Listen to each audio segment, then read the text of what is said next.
Fairfield Christian School family. I trust this edition of Thursday Thoughts finds you all doing well. I know it finds your kids counting down that just 1 week from today is the last day of school prior to Easter vacation, so I know they're all excited about that. Last week I was privileged to spend some time in the Seattle, Washington area at an ACTS teachers conference with a few hundred other teachers and administrators of Christian schools from all across the northwestern part of the United States, Christian schools. And I came away with a twofold takeaway. The first is we spent a whole lot of time talking about individualized learning and mastery learning and flipping the classroom and using technology.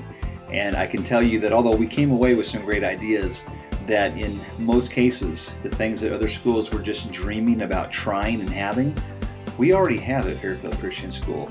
And so whenever I hear that or see that, it's always a great confirmation.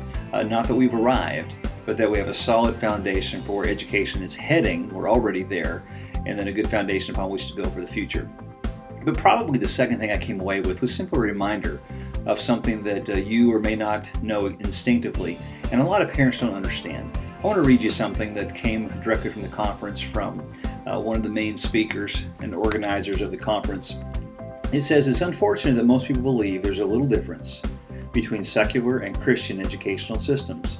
Many parents believe school is school, and as long as children learn to read, write, and think critically, their child will be all right. But frankly, history and current statistics reveal a completely different perspective.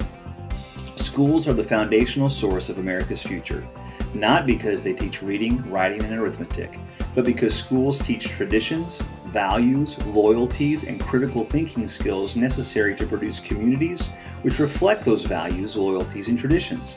Christian schools have an obligation to produce the highest quality academic students, but the most important element of schooling is what foundational worldview serves as the basis of that critical thinking.